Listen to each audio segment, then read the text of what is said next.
주요 정치 현안 짚어보겠습니다. 더불어민주당 김영배 의원 모시겠습니다. 의원님 어서 오십시오. 네, 안녕하세요. 김영배입니다. 네, 의원님 지금 국회 외교통일통상위원회 외통위 야당 쪽 간사 맡고 계시지 않습니까? 네, 그렇습니다. 네, 외교 현안부터 좀 여쭤보겠습니다.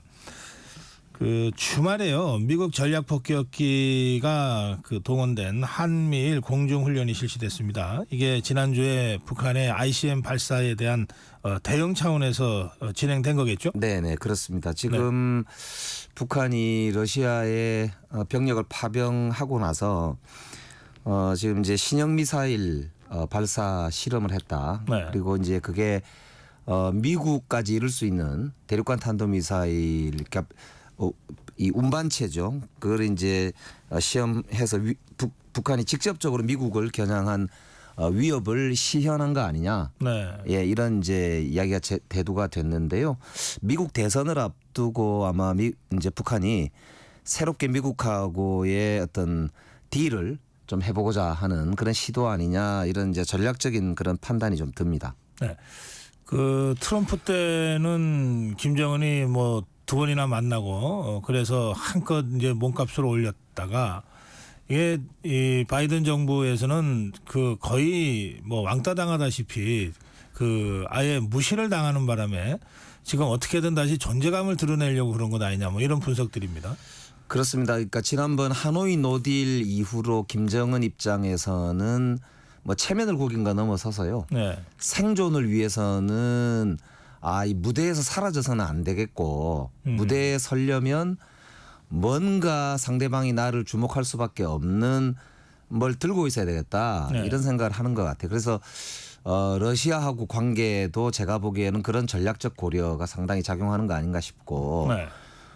심지어는 미국 대선에 좀 개입하고 싶어 하는 것 같기도 하고요. 네. 트럼프 후보가 지금 안보 불안 문제를 가지고 해리스 후보를 맹렬하게 공격하잖아요.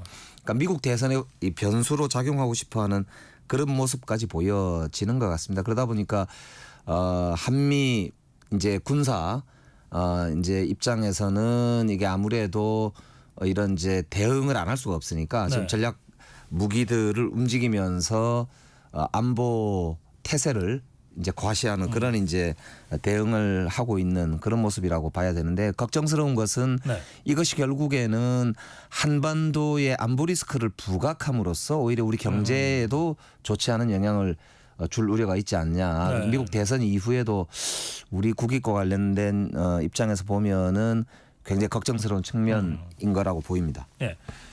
이렇게 김정은이 군사도발을 수위를 높이면 지금 미국 대선에 어느 쪽에 다소 불리하게 또는 유리하게 작용할 것 같습니까? 지금 보기에는 러시아하고 북한의 움직임이 아무래도 현 정부인 민주당, 그러니까 해리스 후보한테는 불리하지 않을까 이렇게 보여요. 외교 정책의 실패다 이렇게. 그렇습니다. 지금 트럼프 쪽에서는 당장 전쟁을 그만두면 되지 왜 그 전쟁을 쓸데없이 계속 해가지고 무기도 갖다 주고 돈도 쓰면서 실익도 없는 일을 하느냐. 이게 이제 트럼프의 일관된 주장이란 말이에요. 그러다 보니까 이 사실은 북한하고 러시아가 트럼프 편을 들어주는 거 아니냐.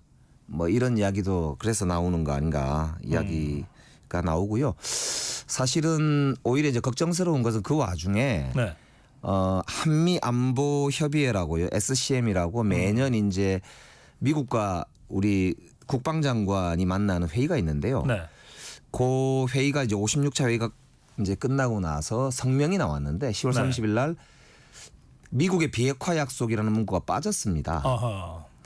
그러니까 그러다 보니까 오히려 보수 진영에서도 비판이 나왔어요.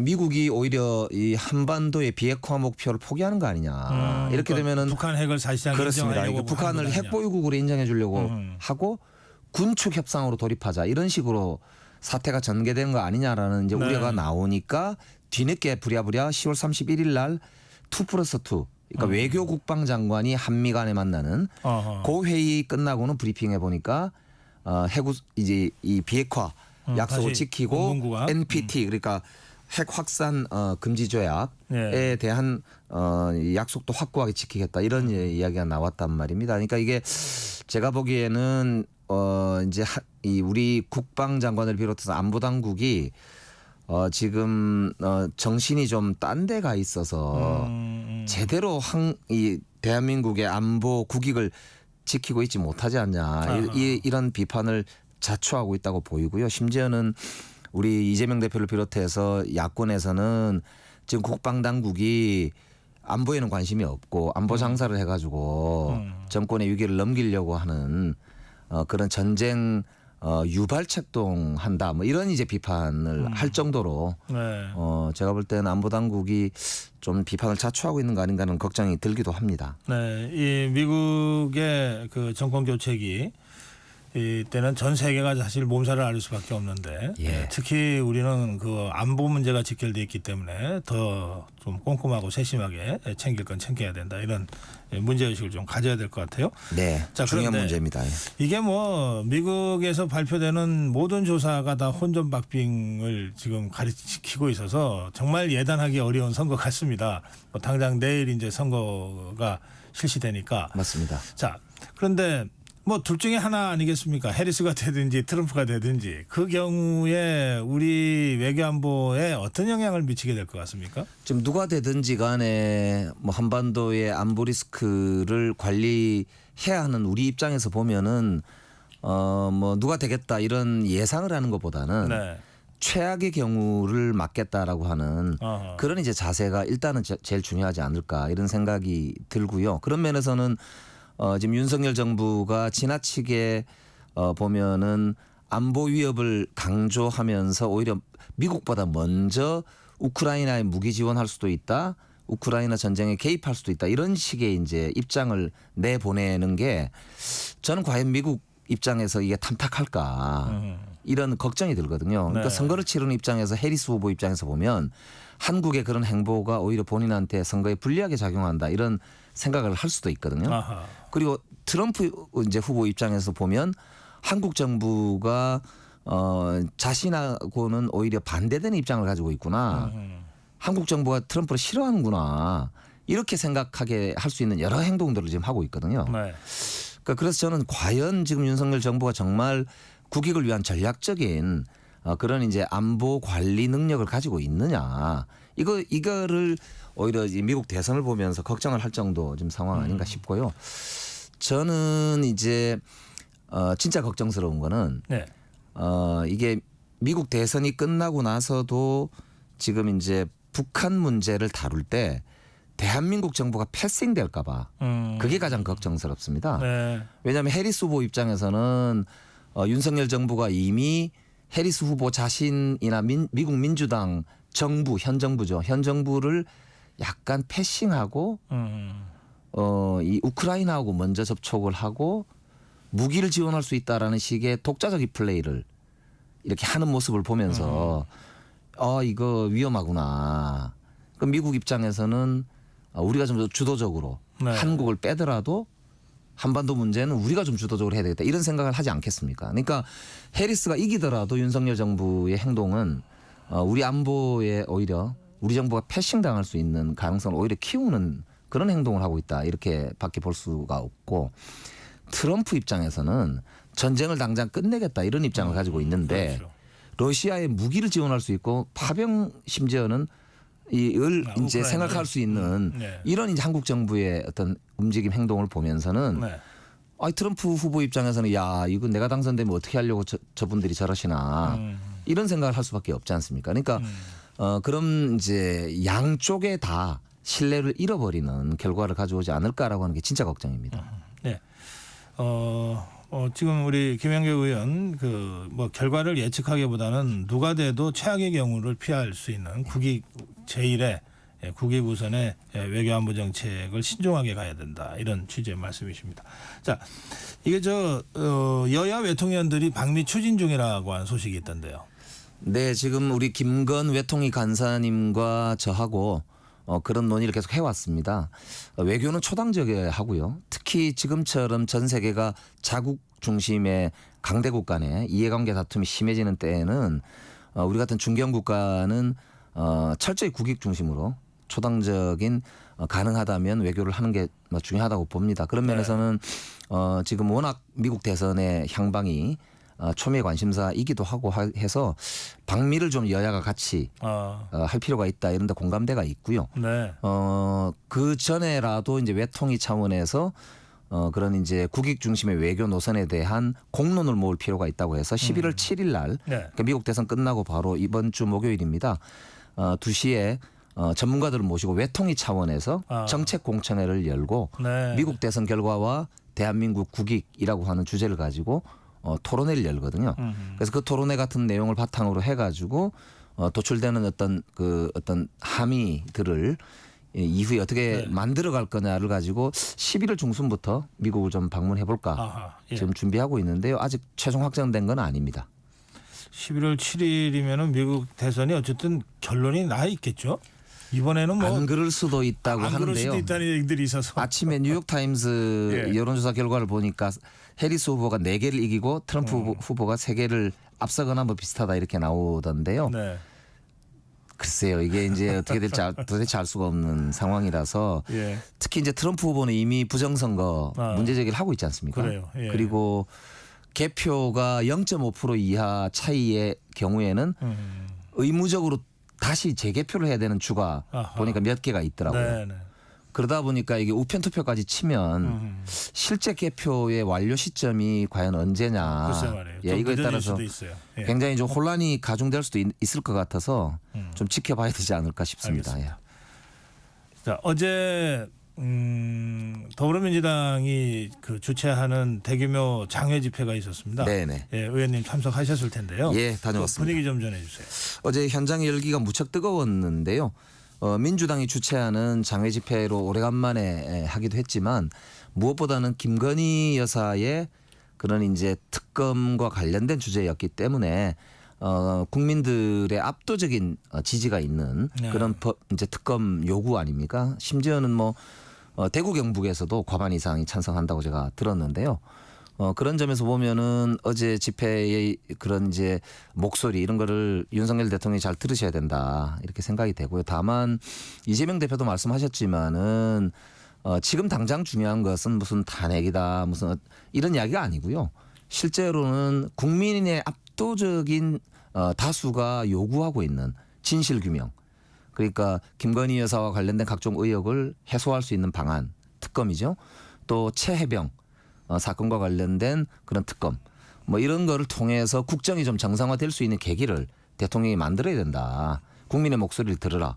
그리고 민생 경제에 치명적인 위협이 될 수 있는 전쟁 유발 행동을 하지 말라. 뭐 이런 요구들이었거든요. 그렇기 때문에 저는 이제 민주당이 물론 뭐 국민의힘에서는 이게 이재명 방탄용 그런 이제 자체 오히려 호위를 위한 거 아니냐 뭐 이런 이제 말씀들을 하십니다만 그래도 어쨌든 지금 압도적인 국민의 목소리를 저는 정부가 들어야 되지 않나. 심지어는 한동훈 대표도 지금 이번에 이 특검과 관련해서는 입장을 오늘 뭐 입장을 말씀하신다고 하던데 저는 국민의 편에 서셔야 되지 않냐 그런 생각이 들고요.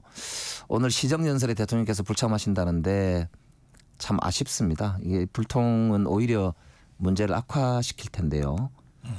걱정입니다. 예. 그 이 집회 어제 있었던 장애 집회를 더불어민주당에서는 상당히 공을 들여서 준비를 해왔던 것 같아요. 그 보도에 따르면 뭐 총동원령을 내렸고 그리고 최소 5만 이상은 모여야 된다. 뭐 이렇게 독려도 당 차원에서 했다 그러고요. 실제 어느 정도 모였습니까? 어제 이제 제가 이렇게 높은 건물에서 찍은 사진들이 돌아다니는 걸 봤는데 네.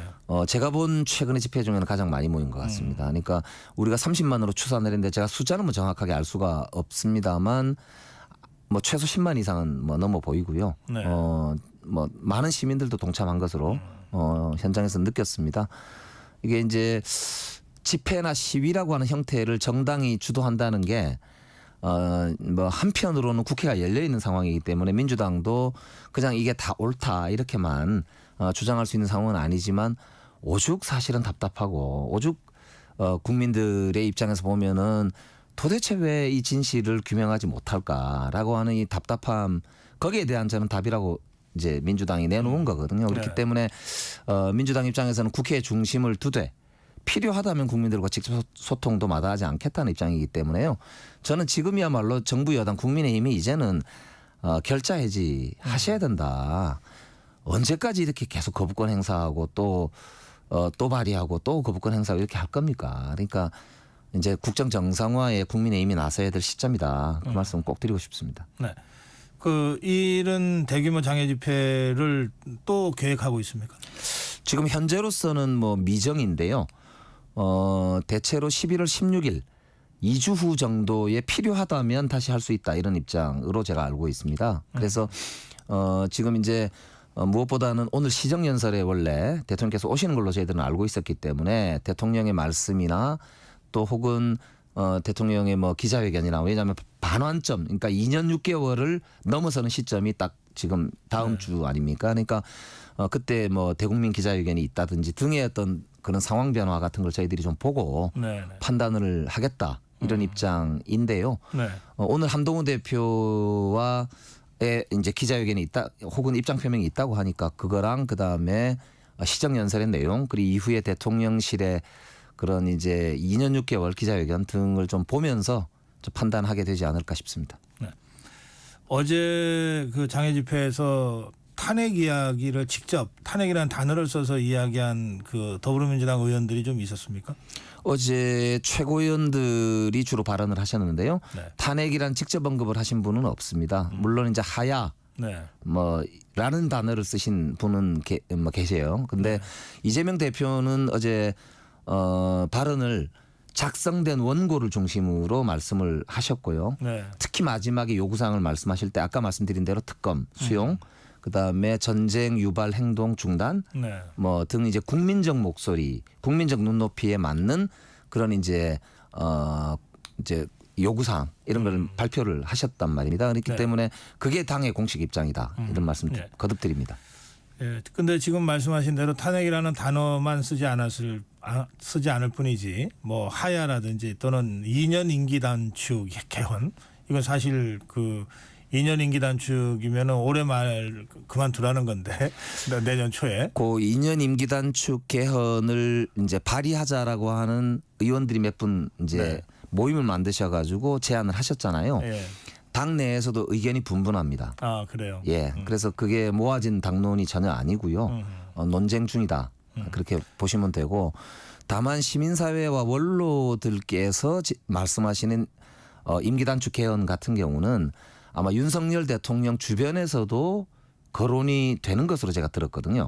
그거는 뭐냐면 1년을 줄이고 4년 임기를 한 다음에 4년 중임제 개헌 등을 내용을 이제 포함해서 윤석열 대통령 재임 시에 우리나라 헌정 구조를 바꾸는 개헌을 해냄으로써 대통령의 성과도 어느 정도 가지고 가고 우리나라 헌정 질서를 새롭게 만들어내는 그런 이제 이 새로운 대통령의 그런 리더십을 보여줄 필요가 있다는 그런 이제 긍정적 내용을 포함하고 있는 합의를 추진하는 안 뭐 그렇게 알고 있습니다. 그러니까 그 내용하고 네. 금방 말씀 주신 대로 임기 2년 단축을 하라는 거는 사실상 하야하라는 소리, 조기 하야하라는 소리 아니냐. 네.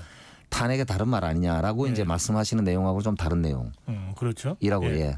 알고 있습니다. 그런데 이제 이 보도를 보면 이제 이런저런 얘기들을 하면서도 우선 이재명 대표는 그 중에서도 어쨌든 제일 톤 다운해서 지금 어제도 연설한 것 같고 네, 그렇습니다. 그게 이른바 이 탄핵 트라우마를 갖고 있는 이 보수 지지층들을 굳이 자극할 필요 없다고 하는 그런 어떤 정무적 판단 때문에 그런 거다. 실제로 마음은 탄핵에 가 있는데 이런 식의 분석이 지금 보도가 계속 나오고 있거든요. 국민의힘에서 이제 그런 말씀들 하시는 걸 들었는데요. 네. 그렇게 보실 건 아니고요. 네. 사실 답답하긴 하잖아요. 지금 이제 국민들이 요구하는 내용을 전혀 불통으로 일관하고 있기 때문에 분통이 터지니까 이제 이러저런 말씀들을 하시는 거지만 어제 이재명 대표도 모두에 분명히 그렇게 얘기했거든요. 책임 있는 야당 대표로서 저는 책임 있게 발언하겠다 이렇게 이제 말씀을 하셨고 민주당도 그런 태도를 일관되게 유지하는 게 필요하다. 저도 그렇게 생각합니다. 네. 박찬대 원내대표는 11월을 김건희 특검의 달로 하겠다 이렇게 어제 기자간담회에서 네, 그렇습니다. 선언을 했는데 국민의힘에서는 11월을 이재명 사법 심판의 달로 하겠다 지금 이렇게 맞짱 뜨고 있습니다. 네네. 그런데 어쨌든 1심 재판 2개가 지금 예정돼 있는 거 사실이잖아요. 네, 그렇습니다. 생각하세요? 11월 15일 날 선거법 재판이 이제 판결이 있고요. 11월 25일에 이제 위증교사. 위증교사 판결이 예정되어 있는데 저희들은 둘 다 사실은 무죄다 이렇게 생각을 합니다. 근데 실제 선고가 어떻게 될 거냐? 네. 그래서 그거는 저희들이 뭐 알 수가 없는 영역이라서 저희들이 뭐 점을 치는 것도 아니고 해서 잘 모르겠습니다. 근데 이게 이제 제가 보기에는 선거법은 특히나 이거는 민주당 전체가 이제 잘못하면은 이제 국고보조금도 반납해야 되는 상황이 올 수도 있고 당이 문을 닫아야 되지 않냐 뭐 심지어 이럴 정도의 위중한 그런 이제 결과를 초래할 수도 있는 내용이라서 그 내가 이제 그 사람을 모른다라고 하는 그 발언이 과연 네. 그 정도의 무게의 사안이냐 이런 문제가 있고요. 그다음에 위증교사도 보면은 그게 이제 직접적으로 무슨 어떻게 해달라는 이야기가 없거든요. 그렇기 때문에 그거를 위증을 교사했다고 볼 수 있냐. 알겠습니다. 예, 이런 이제 지금은 저희들은 그런 생각을 가지고 있고 많은 국민들도 거기에 뭐 동의를 하는 상황 아닌가 싶고요. 예, 뭐 사법 판단을 지켜볼 수밖에 없는데 그런데 그거 생중계 합시다라고 하는 주장을 정치권에서 지금 여기저기서 하고 있거든요. 어떻게 생각하세요? 그 지금 이제 국민적 의혹을 이제 이후에라도 혹시라도 요만큼이라도 남기면 안 되지 않느냐 이제 그 말씀일 텐데요.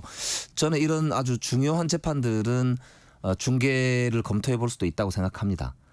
특히 이제 그 전에도 보면은 뭐 박근혜 대통령 탄핵 시에도 이제 네. 그런 이야기가 있었고 일부 네, 또 또 생중계됐죠. 생중계 했지 않습니까? 그래서 직접 판사들의 그런 판단을 국민들이 직접 들어보는 것도 저는 이후에 다른 논쟁을 없애기 위해서라도 저는 뭐 필요한 부분 아닌가 그런 생각을 하고 있습니다. 알겠습니다. 예, 오늘 아침 더불어민주당 김영배 의원과 말씀 나눴습니다. 여기서 줄이겠습니다. 고맙습니다. 네, 고맙습니다. 네, 더불어민주당 김영배 의원이었습니다.